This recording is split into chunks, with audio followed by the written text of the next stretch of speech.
Hello, and welcome to episode 12 of the American Years podcast. I'm Kate Simpson, coordinator of the American Years project. Our project is creating space for and recording the many stories and memories of all the people whose lives are intrinsically linked to the American Navy's presence in the Holy Loch by Dunoon on the west coast of Scotland.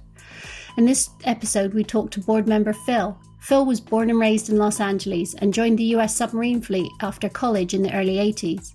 In 1984, Phil transferred to the Henry Clay SSBN 625 Gold Crew nuclear missile submarine, which operated out of the Holy Loch. Phil talks about his life as a submariner. He goes into the psychology of being alone with a crew deep below the waves. He talks about life ashore and the strains that the job places on those that you love. He shines a very clear light on life aboard a submarine in the dark depths of the ocean.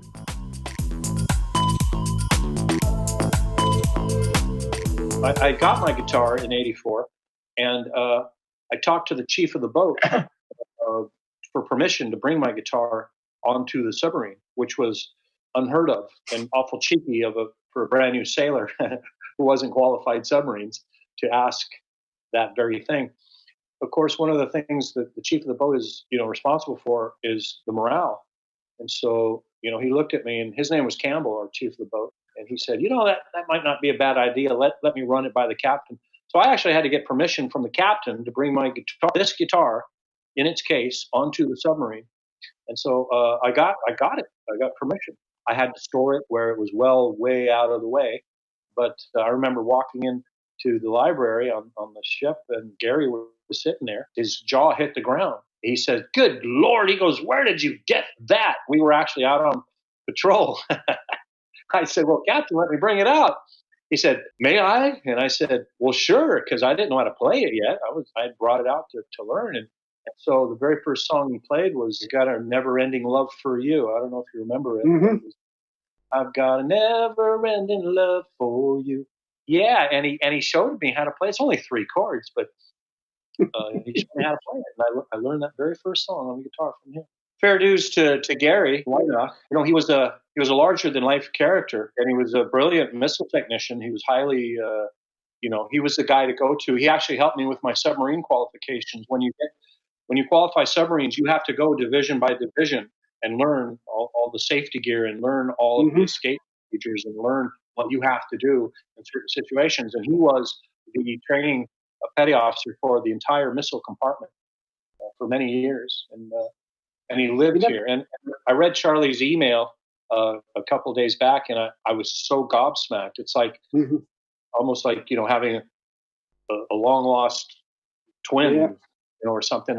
And Gary actually lived here, and he was a shipmate. We were best of friends, but he was a shipmate, so.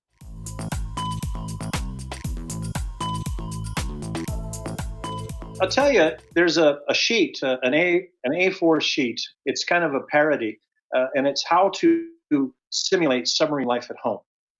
And what they do is they go through it and they say, well, you put a newspaper over all the windows. You don't talk to anybody except through once a week through the telephone. You got 10 minutes. You eat canned food only, and after 2 weeks, you don't eat anything fresh. There's this list of things that you do. And basically, the way to, you're a young man.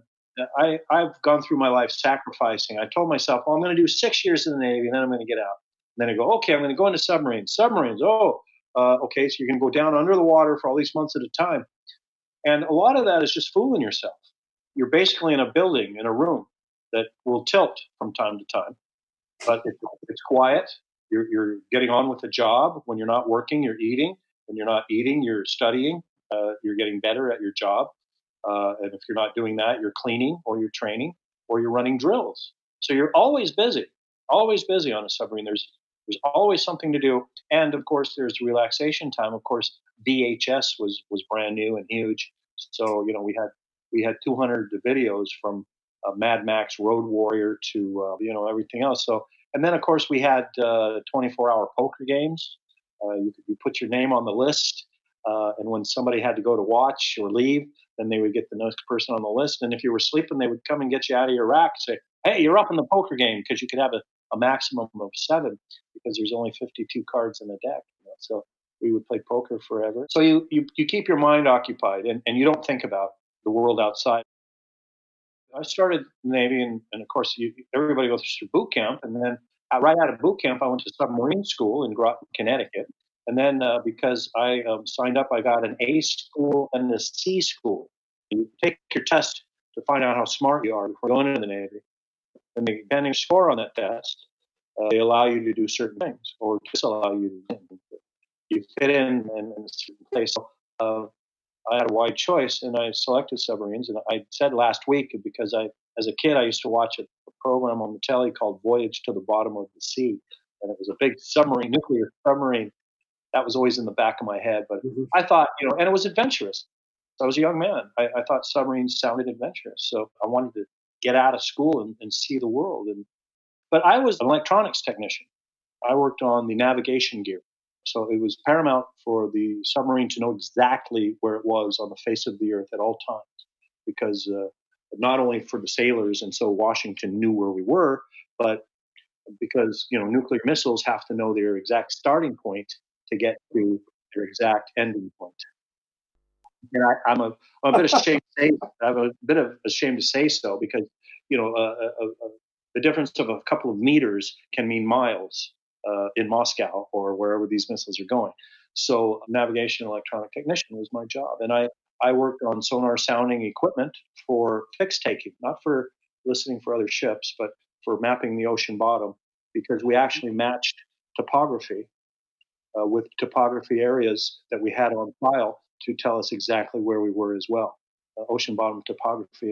And we would drive up to 100 feet and put up a satellite antenna mast. We would track antennas as well to reset our equipment, because we had standalone ship's inertial navigation systems and electrostatically supported gyro monitors to tell us exactly where we were at all times. And we had those two pieces of equipment to reset each other. Like two people who are learning themselves, sometimes both of them are wrong. So you need even a third external source to reset your navigation equipment. And of course, all that navigation equipment, we used it secondary for maneuvering and for our own positioning, but primarily it was for input to long-range ballistic missile. That's what I did. Just shows you the difference. In today's Navy, you wouldn't need all that. With mobile phones, you just call a taxi into noon and he'd tell you exactly where you're at.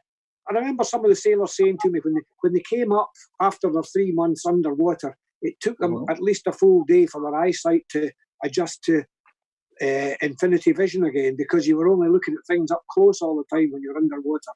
That's right. Yeah, you're never looking more than 6 feet in any direction at any time, and so you were actually asked not to drive your automobile for at least a week when you get back.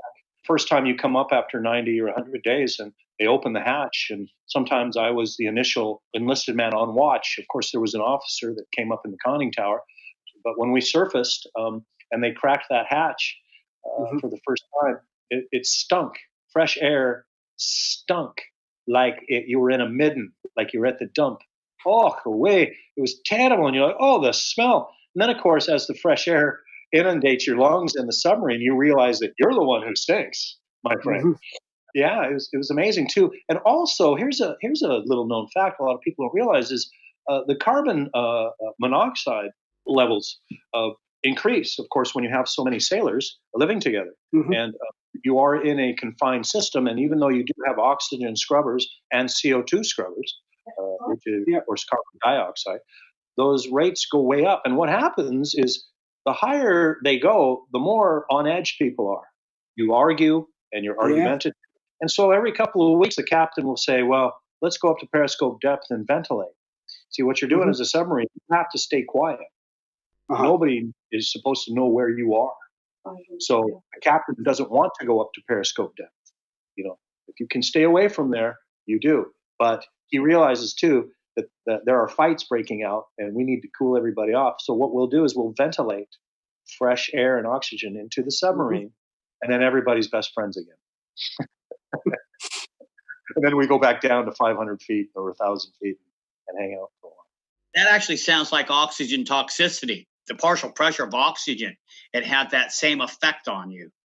So by using the oxygen up, you actually create more carbon dioxide, but it's also the amount of oxygen in that compartment is less than actually normal on the surface. Yeah. It's like being in a very high mountain. It's the same with oxygen starvation at 20,000 feet in a mountain. It's very similar to that. You begin to hallucinate and do all sorts of daft things, yeah. Well, that's oxygen toxicity. It's where the lack of oxygen or too much oxygen has that effect on you.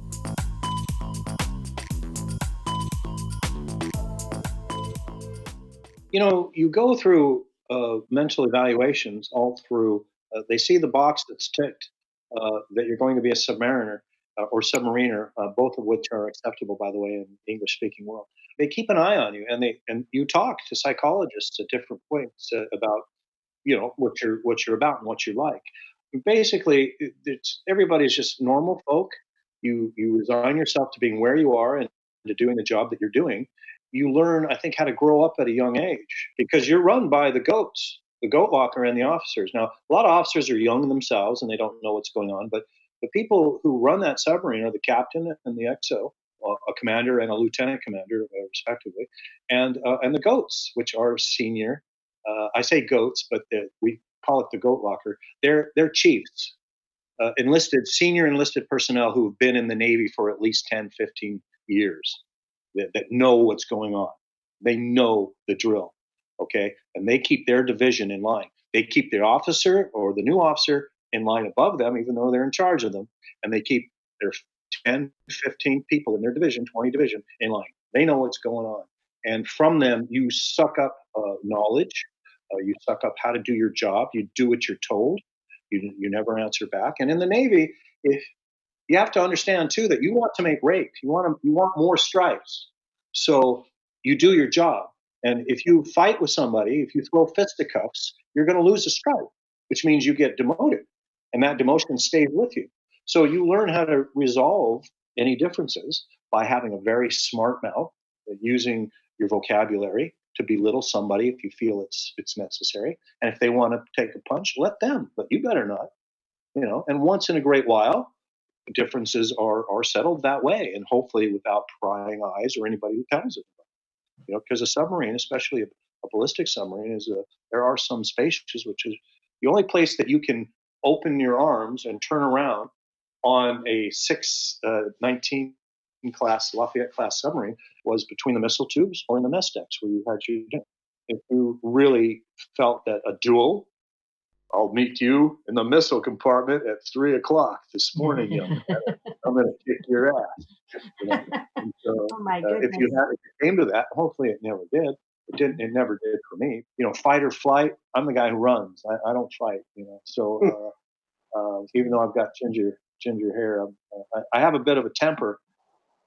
And living with people is just a matter of learning how to do it and realizing that you're there for as long as it takes, and you change your way of life. You don't realize it, but everything changes, from taking a shower to going to the toilet, to when you eat, interfacing with other people, learning. You have to be motivated, but you take in what's around you. You see the motivation from your officers and from the goats, the chiefs, who are there setting an example. And we had fantastic, very knowledgeable and well-rounded, calm, like parents, chiefs, and they run the show. They really do. And it's a sacrifice. At first, when you're young, see, I got burned out. I did 9 deterrent patrols, so I'm a bit doolally, but my first 4 or 5 were absolutely excruciatingly exciting, because I was learning all of these submarine systems. I was learning how to escape, how to fire torpedoes, how to blow main ballast tanks, how to raise and lower a periscope, electrostatic surveillance measures and countermeasures, and when you're on the surface. And there's so much to learn and to take in that you're so busy. But then after you are up for chief and you know your job better than you should know, and you become the person who people come to get their qualifications sign off. And of course, those first 2 or 3 patrols is you're trying to gain your fish. You want your dolphins. You want the submarines qualified. See, I'm a submariner. I'll always be a submariner. I only did 6 years in the military. I'm not retired military. I did my contracted years and I got out. I don't get a Navy pension or anything like that. There's something you should do, Phil. Take everybody in this group onto a submarine and show them how to flush the toilet. Oh, you need qualifications on that. It's not just a little handle. No, Like no, no. Step one, step You have to two. be ambidextrous. You have to be ambidextrous. You have to turn the water on, and as the water's flowing, you have to pull the crank so the ball valve opens. But you have to remember, never open the ball valve with the crank when the tanks are pressurized. Because what's in the tanks will come the other way. You were talking about the goat locker. When I made chief, it's when anyone makes chief and the commanding officer pins on your collar devices. They'll say, "Ask the chief" is a household phrase. You are now the chief. Be chief. And you didn't get any training like you had to counsel one of your young sailors. They brought them in the office. You didn't have any training on that. It's just years and years of dealing with those people. You get used to it. I've always felt that being on submarines has helped to make me a very strong individual. And I thought at one point, as I was sitting down and learning and doing, that there was absolutely nothing on the planet that I couldn't do. If I wanted, whatever I wanted to be, I could be it because I was doing this. My leading petty officer, Pastor Utzler, he had 4 kids and a wife, and he doted over them and missed them. And you get to know, I was talking earlier about one of the things that helps get you through is you learn about everybody that's in your division, and that you stand watch for 8 hours. You learn everything there is to know about that person. There's nobody closer. It's like being in a foxhole, in a war somewhere. You're with this person, you're in the military together, and you're standing watch with your equipment, and you have to be ready to go at a moment's notice. But I saw time and time again. One patrol we came in, and Utzler was met at the airport by a lawyer. His wife had taken the kids and ran away and sent a lawyer. Here's a guy that had his heart broken, and he folded, and he didn't make any more patrols after that because he had to deal with this. And I said to myself, and I saw that kind of thing time and time again, because going away for 100 days at a time is no way, I don't think, to lead a family life. Well, the rate of divorce in the FBM submarines is it's really higher than anything else in the Navy, because of that so long away, Yeah, I see that. But it's, I think because of that, especially if you're single, in my case, I can relate to that. You're quite lonely, because if you have a girlfriend back home, she's got to wait for you. And more often than not, she wasn't there when you got back. She teamed up again with somebody else.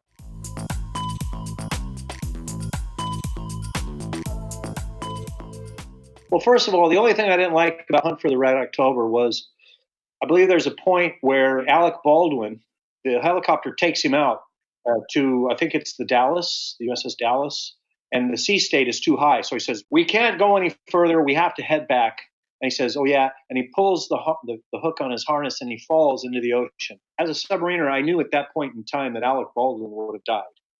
Okay, so it's Hollywood, but in a sea state of 3 or greater, there's no way a submarine is going to pick anybody out of the ocean, because a submarine isn't made for the surface. It's, when it's on a sea state of 3 or higher on the top, it's bobbing like a cork.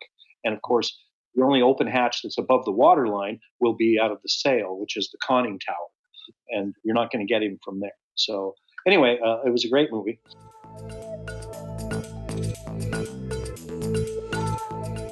You have been listening to the American Years Revisited podcast. Huge thanks to Phil for taking the time to share his experiences with us. Thank you for listening. See you next time.